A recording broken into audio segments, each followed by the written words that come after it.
স্বাগত দীপ্ত সংবাদে। আপনাদের সঙ্গে আছি আমি নাহিদ আশরাফ রাজীব। তামিম ইকবালের শারীরিক অবস্থা উন্নতির দিকে, তবে এখনই অন্য হাসপাতালে না নেওয়ার পরামর্শ চিকিৎসকদের। তার সুস্থ হয়ে খেলায় ফিরতে সময় লাগবে অন্তত 3 মাস। কেপিজে স্পেশালাইজড হাসপাতালের পক্ষ থেকে দুপুরে ব্রিফিংয়ে এসব তথ্য জানানো হয়। চিকিৎসকরা জানান, তামিম ইকবালকে নিয়ে শঙ্কা আপাতত কেটে গেছে। খেলার মাঠে হার্ট অ্যাটাক করে চরম সংকটাপন্ন অবস্থায় পড়া জাতীয় দলের সাবেক অধিনায়ককে গতকাল গাজীপুরের কেপিজে স্পেশালাইজড হাসপাতালে ভর্তি করা হয়। এরপর জরুরি ভিত্তিতে হার্টে স্টেন্ট বসানোর পর নিবিড় পর্যবেক্ষণে রাখা হয় তামিম ইকবালকে।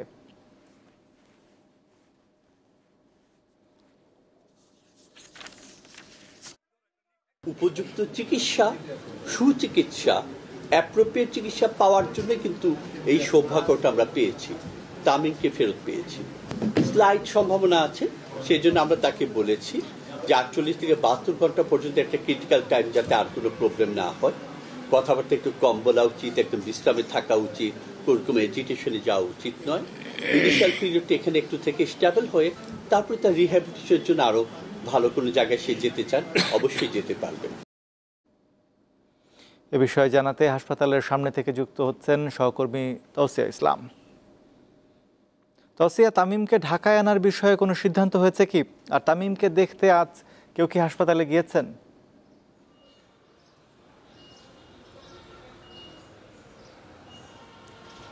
হ্যাঁ রাজীব, তামিমকে দেখতে আজকে অনেকেই এসছেন, তার পরিবারের সদস্যরা, তামিমের শ্বশুরবাড়ির আত্মীয় স্বজন বেশ কয়েকজন এসছেন।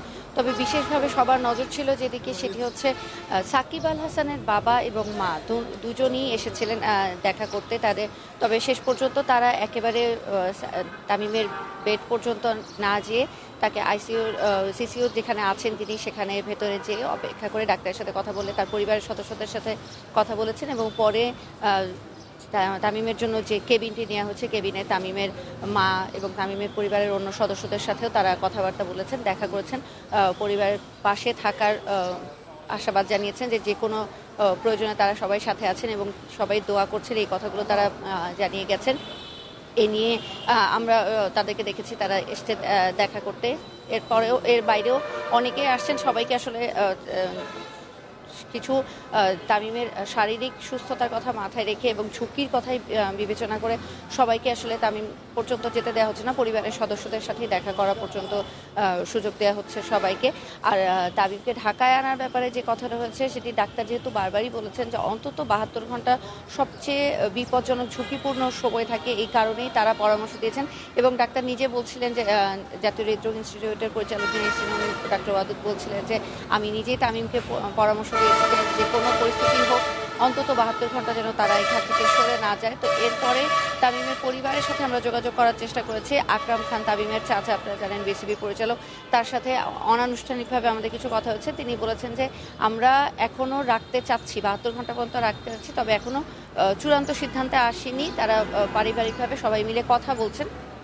কথা বলে তারা হয়তো আর কিছুক্ষণ পরে আনুষ্ঠানিক একটা ঘোষণা দেবেন যে তারা 72 ঘন্টা পর্যন্ত এখানে থাকবেন। কারণ আকরাম খান নিজে, আকরাম খানের স্ত্রী আছেন, তামিমের স্ত্রী আয়েশার সাথেও তাদের কথা হয়েছে। তারা যেটা জানাচ্ছিলেন যে তারা সবাই মিলেই আসলে, যেহেতু ডাক্তারের পরামর্শ হলো 72 ঘন্টা পর্যন্ত এখান থেকে না নাড়ানো, তাই 72 ঘন্টা পর্যন্ত ডাক্তারের পরামর্শের বাইরে তারা যেতে খুব একটা আগ্রহী নন। সেক্ষেত্রে হয়তো তামিমকে আরও 2 দিন এখানেই আমরা রাখতে দেখব। তো এখান থেকে হাসপাতাল থেকে এই ছিল আমার কাছে সব শেষ।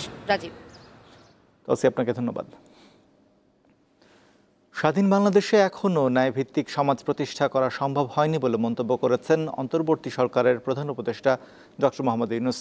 রাজধানীর ওসমানী স্মৃতি মিলনায়তনে সকালে স্বাধীনতা পুরস্কার প্রদান অনুষ্ঠানে তিনি এই মন্তব্য করেন। মরণোত্তর পুরস্কার দেওয়ার চেয়ে জীবদ্দশায় পুরস্কার পেলে তা দেশের, পরিবারের ও ব্যক্তির জন্য আনন্দের হয় বলেও বক্তৃতায় উল্লেখ করেন ডক্টর ইউনূস। অনুষ্ঠানে জাতীয় পর্যায়ে গৌরবোজ্জ্বল ও কৃতিত্বপূর্ণ অবদানের স্বীকৃতি হিসেবে 7 জন বিশিষ্ট ব্যক্তিকে 2025 সালের স্বাধীনতা পুরস্কার প্রদান করেন অন্তর্বর্তী সরকারের প্রধান উপদেষ্টা। পুরস্কারপ্রাপ্তরা হলেন বিজ্ঞান ও প্রযুক্তিতে অধ্যাপক জামাল নজরুল ইসলাম, সাহিত্যে মীর আব্দুল শুকুর আল মাহমুদ, সংস্কৃতিতে নভেরা আহমেদ, সমাজসেবায় স্যার ফজলে হাসান আবেদ, মুক্তিযুদ্ধ ও সংস্কৃতিতে মোহাম্মদ মাহবুবুল হক খান ওরফে আজম খান, শিক্ষা ও গবেষণায় বদরুদ্দিন মোহাম্মদ ওমর এবং প্রতিবাদী তারুণ্যে আবরার ফাহাদ। বাংলাদেশে এখনো ন্যায়ভিত্তিক সমাজ প্রতিষ্ঠা করা যায়নি। দীর্ঘদিন ধরে এই দেশের মানুষকে তাদের ভোটাধিকার থেকে বঞ্চিত করা হয়েছে। দুর্নীতি, লুটপাট ও খুনের রাজত্ব চালিয়ে দেশে একটি ফ্যাসিবাদী সরকার ব্যবস্থা কায়েম করা হয়েছে। আজকের দিনে আমি শ্রদ্ধার সঙ্গে স্মরণ করছি জুলাই গণ অভ্যুত্থানের শহীদ ও আহতদের। তাদের আত্মত্যাগের কারণে আমরা একটা নতুন বাংলাদেশ গড়ার স্বপ্ন দেখার সুযোগ পেয়েছি। এই সুযোগ আমরা কোনো ক্রমেই বৃথা হতে দেব না। যুক্তরাষ্ট্রের পররাষ্ট্র দপ্তরের ব্রিফিংয়ে আবারও উঠে এসেছে বাংলাদেশ প্রসঙ্গ। স্থানীয় সময় সোমবার স্টেট ডিপার্টমেন্টের নিয়মিত সংবাদ সম্মেলনে বাংলাদেশে চরমপন্থী হামলা এবং সাংবাদিকদের দমনপীড়ন নিয়ে প্রশ্ন করা হয়। তবে পররাষ্ট্র দপ্তরের মুখপাত্র ট্যামি ব্রুস এর সরাসরি কোনো উত্তর দেননি। এদিন ব্রিফিংয়ে ওই প্রশ্নকারী দাবি করেন বাংলাদেশের সেনাপ্রধান নিজ দেশে আসন্ন ইসলামপন্থী চরমপন্থী হামলার বিষয়ে সতর্ক করেছেন। সন্ত্রাসবাদ দমনে যুক্তরাষ্ট্রের প্রতিশ্রুতির পরিপ্রেক্ষিতে বাংলাদেশকে আরেকটি আফগানিস্তানে পরিণত হওয়া থেকে রোধ করতে যুক্তরাষ্ট্র কী পদক্ষেপ নিচ্ছে সে বিষয়ে জানতে চান প্রশ্নকারী। এছাড়া ডক্টর মোহাম্মদ ইউনূসের সরকারের অধীনে সাংবাদিকের বেআইনি কারাদণ্ডের বিষয়টি যুক্তরাষ্ট্র কিভাবে দেখছে এবং বাংলাদেশের সংবাদপত্রের স্বাধীনতা সমুন্নত রাখার জন্য মার্কিন সরকার কিভাবে কাজ করছে সে বিষয়ে জানতে চাওয়া হয়। জবাবে ট্যামি ব্রুস বলেন, সৌভাগ্যবশত যুক্তরাষ্ট্রের এমন একটি প্রশাসন এবং একজন পররাষ্ট্রমন্ত্রী আছেন যিনি কূটনৈতিক সমাধানের প্রতি সম্পূর্ণরূপে প্রতিশ্রুতিবদ্ধ।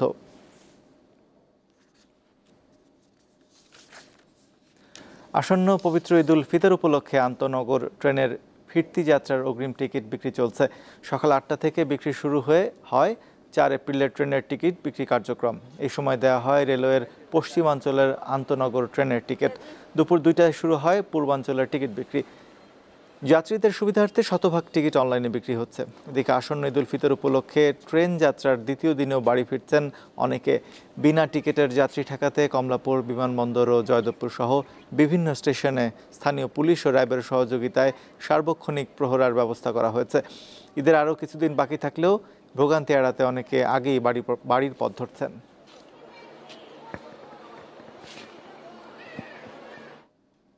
এবারে কেওয়াই স্টিল চট্টগ্রাম সংবাদ।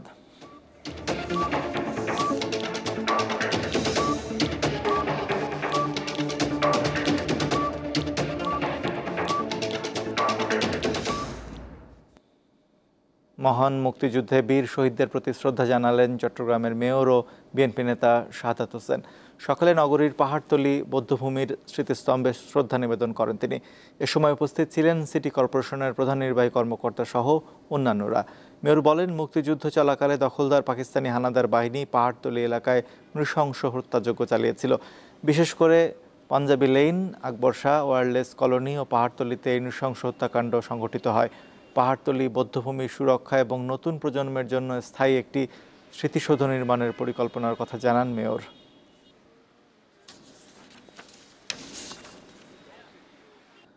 আগামীকাল মহান স্বাধীনতা দিবস। এ উপলক্ষে প্রস্তুত করা হয়েছে সাভারের জাতীয় স্মৃতিসৌধ। এরই মধ্যে পরিচ্ছন্নতা ও সৌন্দর্য বর্ধনের কাজ শেষ হয়েছে। জোরদার করা হয়েছে নিরাপত্তা ব্যবস্থা। প্রত্যুষে শ্রদ্ধা জানাবেন রাষ্ট্রপতি ও প্রধান উপদেষ্টা সহ সর্বস্তরের মানুষ। স্বাধীনতা দিবসকে সামনে রেখে জাতীয় স্মৃতিসৌধে চলে প্রস্তুতি। প্রতি বছরের মতো এবারও 2 সপ্তাহ ধরে করা হয় পরিষ্কার পরিচ্ছন্নতা ও সৌন্দর্য বর্ধনের কাজ। গণপূর্ত বিভাগের কর্মীদের চেষ্টায় এই স্থাপনা পেয়েছে নতুন রূপ। স্থাপন করা হয়েছে সিসিটিভি ক্যামেরা। হাঁটার পথ ও সিঁড়ি সহ বিভিন্ন স্থানে পড়েছে রং তুলির আঁচড়। এই কর্মযজ্ঞে অংশ নিয়েছে শতাধিক লোক। 26শে মার্চ উপলক্ষে আমরা ফুলের চারা লাগাইতেছি। এখানে আমরা রং তুলির কাজ করছি, বিভিন্ন আইটেমে বিভিন্ন জায়গায় কাজ করতেছি। মহান স্বাধীনতা দিবস ঘিরে জাতির শ্রেষ্ঠ সন্তানদের শ্রদ্ধা জানাতে জাতীয় স্মৃতিসৌধ এখন পুরোপুরি প্রস্তুত বলে জানিয়েছে গণপূর্ত অধিদপ্তর। জোরদার করা হয়েছে নিরাপত্তা ব্যবস্থা। পুরো স্মৃতিসৌধ কমপ্লেক্সকে ধুয়ে মুছে পরিষ্কার পরিপাটি করা, ফুল দিয়ে সাজানো, লেক সংস্কার, সিসি ক্যামেরা স্থাপন, আলোকসজ্জা সহ সকল কার্যক্রম সম্পন্ন করেছি। এখানে মোট 3,500 পুলিশ, 12টি সেক্টরে ভাগ করা, আমিনবাজার থেকে গণস্বাস্থ্য পর্যন্ত আর মূল যে বেদি যেটা জাতীয় স্মৃতিসৌধ, এখানে আমরা দুইটা সেক্টর 9 এবং 10, এটা পুরো বেদিটার বাইরের অংশ আমরা নিরাপত্তা দেবো, ভিতরেও নিরাপত্তা দিব। 26শে মার্চের প্রথম প্রহরে জাতীয় স্মৃতিসৌধে রাষ্ট্রপতি ও প্রধান উপদেষ্টা শ্রদ্ধা নিবেদন করবেন। এরপর সর্বস্তরের জন্য তা উন্মুক্ত করে দেওয়া হবে। দীপ্ত, বার্তাকক্ষ। 3 মাসের বকেয়া বেতন ও ঈদের বোনাসের দাবিতে সকালে গাজীপুরের কালিয়াকৈরে একটি কারখানার শ্রমিকরা বিক্ষোভ করেছেন। দাবি আদায়ে শ্রমিকরা সকাল 7:30 থেকে অন্তত 1 ঘন্টা ঢাকা-টাঙ্গাইল মহাসড়ক অবরোধ করে রাখেন। পরে তারা সড়ক থেকে সরে যান। উপজেলার কামরাঙ্গীচালা এলাকায় হ্যাগ নিটওয়্যার নামের কারখানার অবস্থান, 3 শতাধিক শ্রমিক কাজ করেন। তারা জানান, গত কয়েকদিন ধরে বকেয়া বেতন ও ঈদের বোনাসের দাবি জানিয়ে আসছেন কারখানার কর্মরতরা।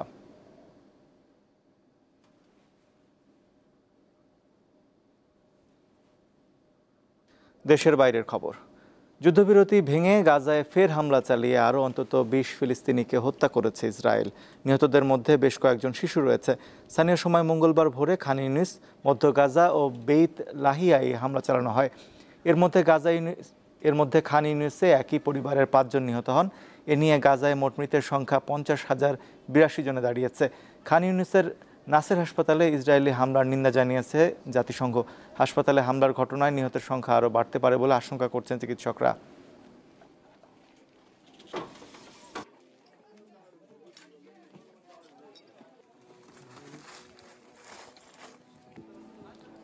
খেলার খবর। এএফসি এশিয়ান কাপ বাছাই পর্বের হাই ভোল্টেজ ম্যাচে ভারতের মুখোমুখি হচ্ছে বাংলাদেশ। খেলা শুরু হবে সন্ধ্যা 7:30টায়। সোমবার সংবাদ সম্মেলনে দুই দলই জয়ের বিষয়ে আশা প্রকাশ করেছেন। মাঠের লড়াই ভারতকে বড় ভাই বললেও নিজেদের শক্তিশালী দল হিসেবে দেখছেন বাংলাদেশ দলপতি জামাল ভুঁইয়া। শুধুই যে হামজা চৌধুরীর অন্তর্ভুক্তি দলের শক্তি বাড়িয়েছে তা নয়, বেশিরভাগ খেলোয়াড়রা খেলছেন একসাথে অনেক দিন। Squad I think is the best squad so far. অনেক strong আর হামজা তো আসছে, so it definitely is a big boost for us. গেল 20 মার্চ শিলং আসে বাংলাদেশ দল। অনুশীলন ভেন্যু এবং সময় নিয়ে নানা সমস্যার সম্মুখীন হতে হয় অতিথিদের। এসবের উত্তর মুখে নয়, মাঠের লড়াই দিতে চায় টিম বাংলাদেশ। আমরা মূল মাঠে অনুশীলন করতে পারি নাই, টার্ফে করেছি। সময়টাও আমাদের মন মতো হয়নি। এখন আর এসব ভেবে লাভ নেই, আমরা মাঠের লড়াইয়ের জন্য প্রস্তুত। অবসর ভেঙে সুনীল ছেত্রী ফেরায় ভারতও তাদের সর্বোচ্চ শক্তি নিয়ে খেলবে, তা বোঝা যায় অধিনায়কের কথায়। আপনি যদি নিজেকে প্রস্তুত রাখেন তাহলে কেউ আপনাকে হারাতে পারবে না। আমি এই মন্ত্রে বিশ্বাসী। বাংলাদেশ কিংবা হামজা কাউকে আলাদাভাবে দেখছি না। এএফসি এশিয়ান কাপ বাছাই পর্বে সি গ্রুপে দু দলই খেলবে নিজেদের প্রথম ম্যাচ। তাই জয় দিয়ে গ্রুপে নিজেদের অবস্থানটা মজবুত রাখার লক্ষ্য তাদের। চাপে থাকা বাংলাদেশ চায় ঠান্ডা মেজাজে খেলতে, বিপরীতে ভারতীয়দের লক্ষ্য শুধু হামজা চৌধুরী। সুনীল ছেত্রীকে ফিরিয়ে এনে কতটা আগ্রাসী ফুটবল খেলতে পারবে আর বাংলাদেশি বা কতটা ডিফেন্সিভ থাকবে সেটি দেখার বিষয়। Mohammad Hasib, Deepto sports, Jawaharlal Nehru stadium, Shillong, Bharat. Brazil ও আর্জেন্টিনার ম্যাচ মানেই বাড়তি উন্মাদনা। সেই উন্মাদনা বাড়িয়ে দিতে বাংলাদেশ সময় বুধবার সকাল 6টায় মুখোমুখি হবে ফুটবলের দুই চিরপ্রতিদ্বন্দ্বী। 2026 বিশ্বকাপে জায়গা করে নিতে দক্ষিণ আমেরিকা অঞ্চলের বাছাই পর্বের এই ম্যাচে চোটের কারণে নেই মেসি, নেইমারের মতো তারকারা। সুপার ক্লাসিকোয় আর্জেন্টিনার হয়ে আরও থাকছেন না লাউতারো মার্টিনেজ ও পাওলো দিবালা। চোটের কারণে ব্রাজিল একাদশে রয়েছে বড় পরিবর্তন। গোলরক্ষক Alisson Becker, centre back Gabriel Magalhaes, centre মিডফিল্ডে ব্রুনো গিমারেস ও গার্সন ছিটকে গেছেন দল থেকে। এছাড়া 2019 সালের পর আর্জেন্টিনার বিপক্ষে জয় নেই ব্রাজিলের। এর মধ্যে দুই দল 4 বার মুখোমুখি হলেও 3টিতে হেরেছে ব্রাজিল এবং ড্র করেছে অন্য ম্যাচে। এই ছিল এখনকার মতো। আমাদের পরবর্তী সংবাদ বেলা 3টায় দেখার আমন্ত্রণ রইল। এছাড়া আরও সংবাদ এবং বিনোদনের তথ্য পেতে যুক্ত থাকুন দ্বিতীয় টিভির ডিজিটাল প্ল্যাটফর্মগুলোতে। ধন্যবাদ সবাইকে।